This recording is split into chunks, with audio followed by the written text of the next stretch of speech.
terkejut macam makcik tengok TV. Kan pukul 10 lepas drama tu, ya Allah takut makcik tengok orang putih tu. Fasik.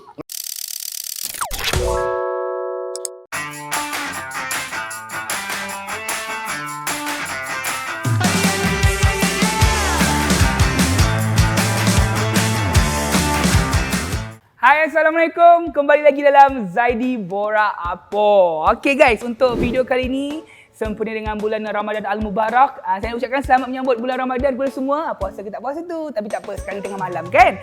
So, hari ni guys, jangan risau. Kalau sebelum ni, kalau nampak aku sekarang ni, selalunya video-video sebelum ni aku berada di luar. Kita berada di tengah-tengah panas, acah-acah pantai. Tiba-tiba bulan Ramadan kau kat sini. Sebab apa? Kita diuji dengan banyak ujian kan. Jadi bulan Ramadan ni kita tak nak panas. Sebab nanti takut batal puasa. Jadi kita nak shoot kat sini je. Simple. Terus. Kau tengok. Aku punya logo belakang ni lagi besar pada aku. Macam mana? Tapi tak apa guys. Hari ni kita punya tetamu kita. Kalau aku bawa je dia masuk je lagi. Confirm. Semua pengguna YouTube di Malaysia mengenali jejaka ini. Kita bawakan YouTuber terkenal di Malaysia. Ini dia. Hez. Ataupun dikenali sebagai Hezman Hussein. Hello. Assalamualaikum. Okay. Sekejap. Apa dia? Ya. Bila kita jumpa Anwar Zain? Hez, apa khabar? Sihat? Terus nyanyi. Dia jangan start. Jangan start. Tapi ada tengok itu video. You buat video dengan Syaz kan? Di Ya. hotel tu yang orang betul-betul ingatkan you Anwar Zain tu. Ya, gila tau orang. Macam jauh beza. Rambut dah sama. Kita lagi merdu. Berani, Badam tos. Selamat datang dalam episod khas Motiviral di Okinawa bersama pengacara Hezman Hussein. Yakin mereka semua di sini sudah matang dan akil baligh. Dan ini adalah testimoni saya. Sejak susahlah buat video ni. Okey, Jai. Okey, kalau kita cakap pasal Hez kan, pada saya sendiri dah. Macam saya sendiri kenal you, kita kenal Hez ni dulu dari satu rancangan program TV iaitu Motiviral. Kan? Macam Motiviral which is rancangan tu dulu memang meletup-letup. Hez pada waktu itu rambutnya lain bukan blonde. begini, blonde Orang memang kalau nak tengok aku memang nampak rambut dulu sebenarnya. Dia tak nampak muka. Memang nampak rambut dulu, nampak macam mana kan? Yelah, orang kata highlight dia adalah rambut ketika itu. Lepas tu slowly Hez dah tak buat benda tu. I mean like Hez slowly dah tak berada dalam kaca TV sebagai host dekat rancangan tu. Dan now like you full time YouTuber. Kenapa peralihan tu berlaku? Macam mana you boleh daripada TV tiba-tiba full time YouTube? Lepas tu you dah tak bersama dengan production dekat sana lagi. Dia macam ni, bila His punya style of bila produce content, His punya content jenis yang hardcore tau. Jenis yang macam aku nak tunjuk orang geng-geng LGBT ataupun orang yang masuk penjara, pelacur-pelacur dekat pelacur dekat lodong Haji Taib, golongan maknya yang drag apa semua. Tapi bila TV banyak restriction. Banyak sangat restriction. Oh, by the way, masa saya kerja untuk Session TV, saya adalah seorang producer juga, saya seorang penerbit juga. Jadi bila konten-konten saya terlalu hardcore, macam contohnya Motiviral tu setengah orang tak boleh terima tau. Sebab dia very macam terkejut macam makcik tengok TV. Kan pukul 10 lepas drama tu, ya Allah takut makcik tengok orang putih tu. Fasik. Fasik. Kan? So saya Hez punya style memang jenis yang macam tu. Dan kadang-kadang it's very difficult for me to do content yang out of the box. Bila banyak sangat restriction. Very macam, limited nak buat. limited, Idea macam, tu ada tapi nak buat tak boleh. Macam MC, LPF benda semua kan memang aku sebut je. Kan memang ada orang akan menghalang sebab bila kita bekerja dengan orang, kita kena respect diorang punya platform.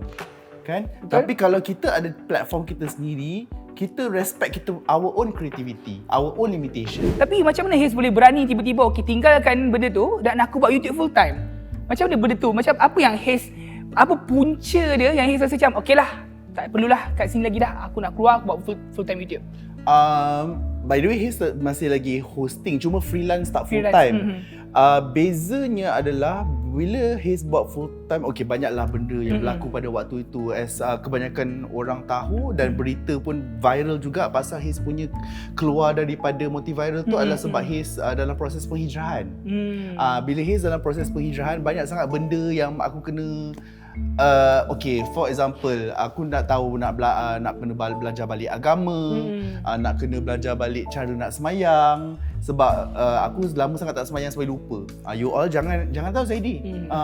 Tiba jangan tahu. Jangan ikut jejak langkah. Jangan ikut jejak langkah Haze, kau tak Haze jejak awak. So dia sampai boleh lupa. So banyak benda yang berlaku. Lepas tu dulu daripada Haze yang seorang yang menjaga penampilan, sampaikan aku macam tak peduli dah rupa aku apa. So banyak sangat benda bila you dah tinggalkan you punya fitrah. Okay, fitrah seorang manusia itu adalah hidup beragama tau. Betul. Regardless lah kau cakap macam tak saya liberal, I suka mabuk kan. Tak. Dia regardless kau sebagai manusia perlu fitrahnya ada agama. So bila benda tu kau dah lama tinggalkan, there are a lot of things that you need to catch up and study. Kena revise everything balik. So that's what happened. And for me, because in my opinion, I dah capai dah I punya kejayaan yang I nak. Zaidi, I punya cita-cita dulu, I nak jadi seorang pengacara TV yang ada TV show, talk show yang satu Malaysia kenal.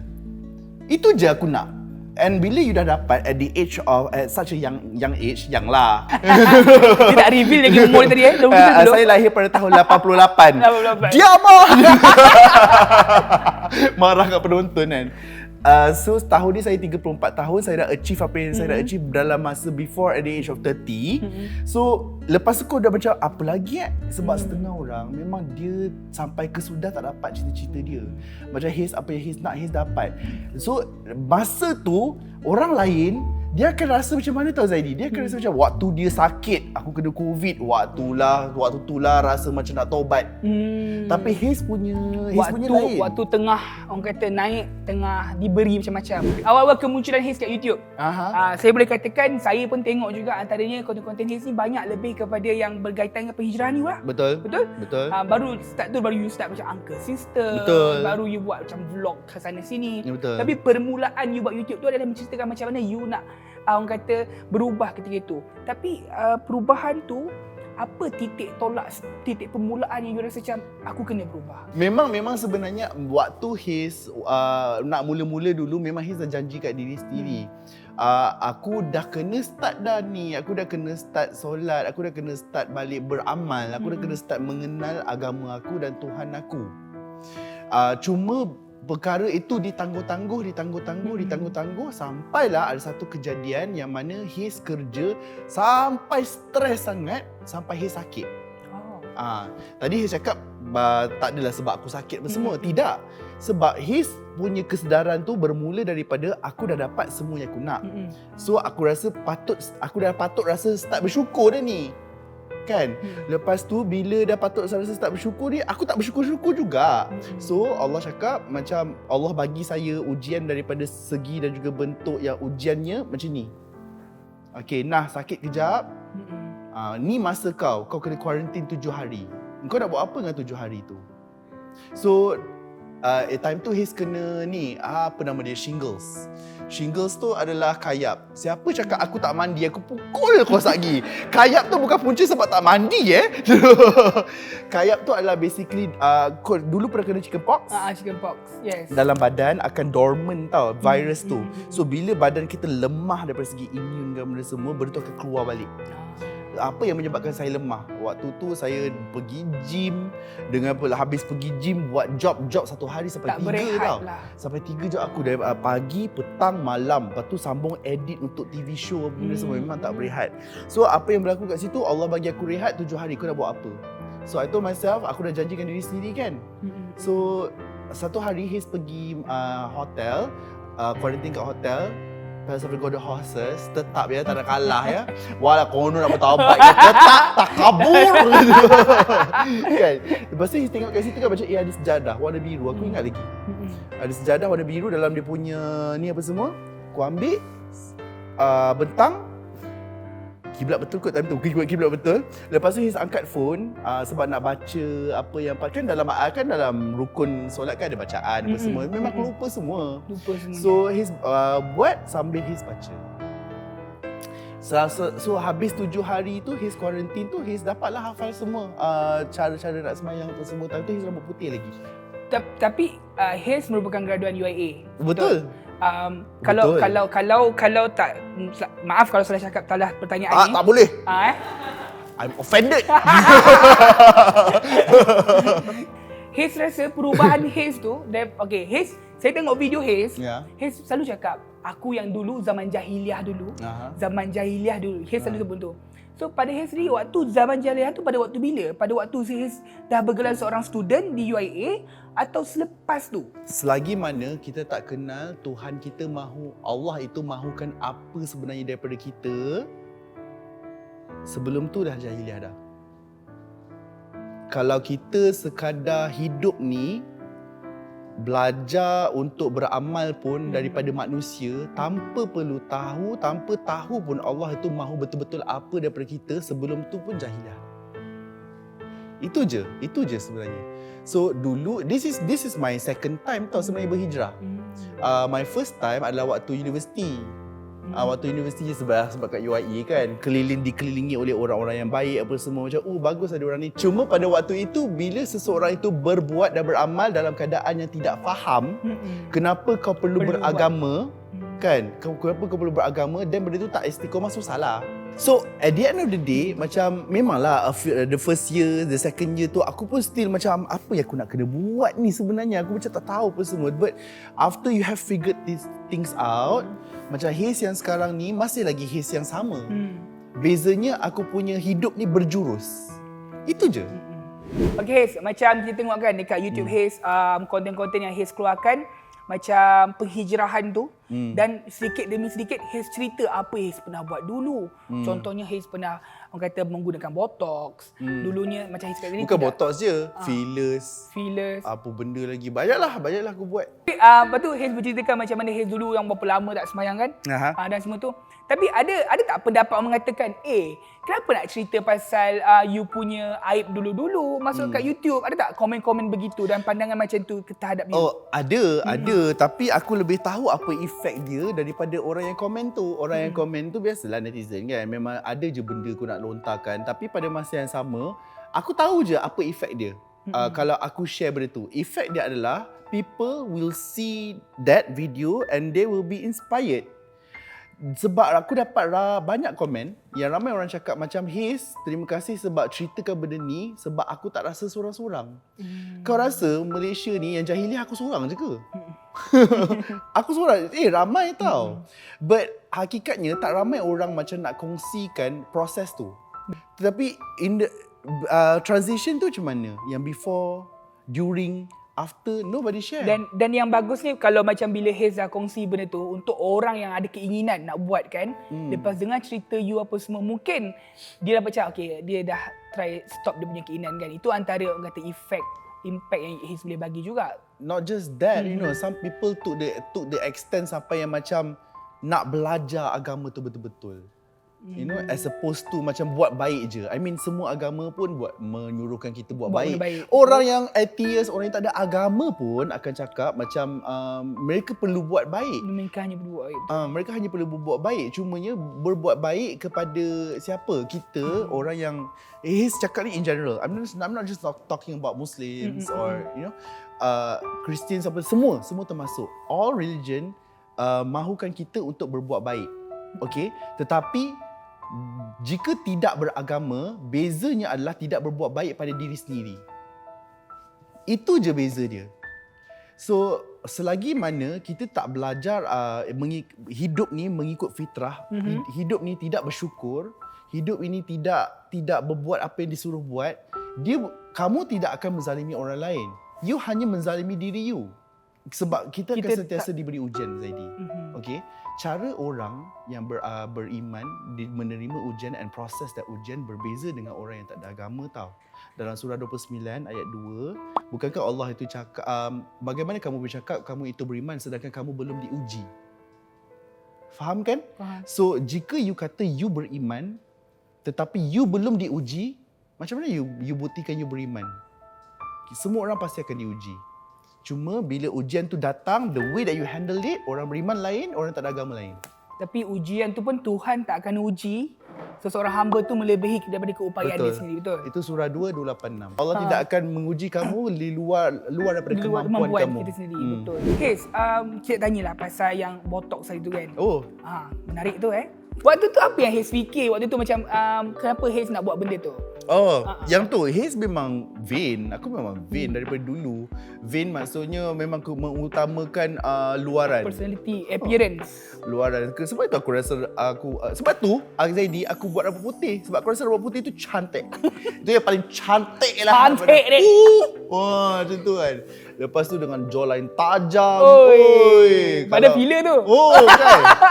Raya Korban panggil aku sembelih lembu pakai rahang. Waktu tu kan. Mudah. Lepas tu kenapa? Sebab his vain. Semua orang pun vain. Cuma his punya vain tu ekstrim sikit. Macam perempuan dia orang nak pakai baju cantik, makeup cantik, benda semua. Cuma his lebih ekstrim. Aku nak lebih daripada tu. Aku nak wajah aku pun within my control. Tapi outcome dia macam Haze cakap dalam video tu, wajah hampir cacat. Hampir makin teruk jadinya. Betul. Macam mana kan kat Hollywood ke ramai kan masalah-masalah yang muka. Macam tengah terkejut ke tu? Dia tak kan? Kenapa? Are you okay? Filter TikTok ke? Kan dia macam tu kan. Dia macam nak menyedut sesuatu tapi tak tersedut-sedut macam tu. Dia kan. Memang macam tu. Hampir macam tu. Sampai Mak Haze tegur tau. Mak Haze tegur macam jangan buat dah. Dia tak cakap. Dia tahu Haze buat buat muka tapi dia tak cakap. Dia kata macam jangan buat dah. Sebab muka aku dah jadi macam terkejut. Okay. Persoalan dia adalah kenapa Haze buat benda tu. Haze pendekkan cerita doktor estetik ada yang beretika, ada yang tak ada etika. Okay. Yang jadikan Haze macam tu adalah doktor yang tak ada etika. Lepas satu tambah satu, lepas satu tambah satu, satu sampai muka aku jadi terkejut. Muka pun terkejut. Apa benda yang masuk ni? Apa benda yang masuk betul? Sampailah satu hari kawan Haze yang suggest pergi kat doktor estetik satu lagi yang mahal punya. Dia pergi, lepas tu doktor yang memang tak peduli pasal duit, doktor ni tak peduli pun pasal duit aku. Dia kata, you tak payah buat benda ni. Kenapa you nak buat macam ni? You punya doktor sendiri yang bagi tahu. Doktor sendiri yang bagi tahu. So maksudnya itu for the first time in my life I jumpa doktor estetik yang beretika. Sekarang ni kita nak buat level up session. Apa tu? Okay, level up session apa yang Haze nak boleh kongsikan untuk yang aku boleh belajar ke ataupun yang untuk diorang boleh study sama-sama. Study sama-sama. Okey. Haze bagi dua resepi. Resepi ni senang gila. Okey, so kalau ini bulan puasa kan? Bulan puasa. Okey. Pertama sekali, ayam. Kalau kau perap dengan bihun goreng punya perencah, sedap dia. Aku nak hentak apa ni?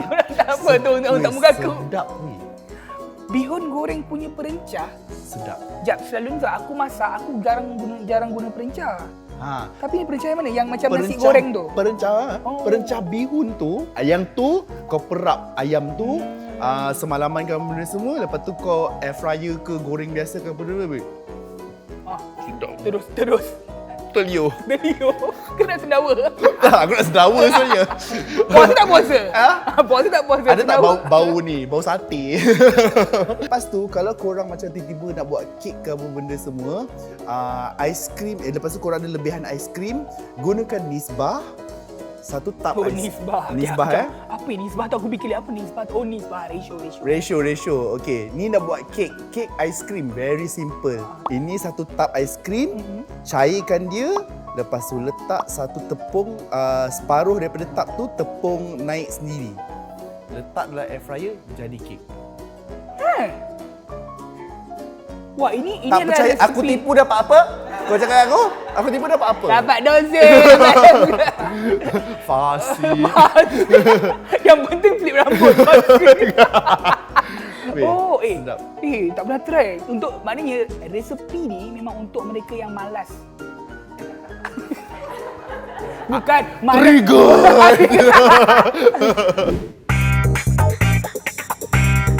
Okay, terima kasih sebab hari ni datang dekat kita punya set. Cantik tak set kita orang? Cantik, ya Allah. Sebab sebelum ni Hiz nampak awak buat dekat bumbung, luar tu apa semua kan. Lepas tu kan bila Zaidi contact Hiz, jom buat konten, aku cakap tak nak. Panas. Tapi Zaidi cakap indoor je. Okay, nak cakap terima kasih hari ni. Rasanya perkongsian ni, ini kali pertama kita orang berjumpa. Ya, betul. Berbual. Kita orang pernah juga lah borak dekat Instagram, dekat Clubhouse ada kita borak. Tak tahu, ya tak ingat kot, kot. ya kot. Tapi ni kali pertama, so terima kasih input banyak. Kita first time kita berinteraksi kan? Yes. Hiz friendly kan? Tiba. Depan dia kan, lagi kamera dekat dia kat belakang. Habis kamera aku macam sombong je. Balik je. Okay, itu saja untuk Zaidi Borak Apa untuk episod kali ni. So nak ucapkan kepada semua, semoga selamat puasa. Selamat berpuasa. Jangan ponteng puasa. Fasik. Munafik. Itu saja untuk minggu ni. Hiz nak buat CTA tak? CTA kepada anda semua yang macam nak kumpul pahala. Hiz ada banyak projek-projek untuk bulan puasa ni, untuk membantu mereka yang susah, untuk mereka gandangan ke orang-orang yang memang sangat-sangat susah untuk bulan puasa ni. You can check out my social media. Nanti Hiz akan share lah kat korang macam mana nak donate dan sebagainya. Okay, itu saja guys untuk video kali ini. Jumpa lagi dalam Zaidi Borak Apa untuk episod akan datang. Assalamualaikum. Bye.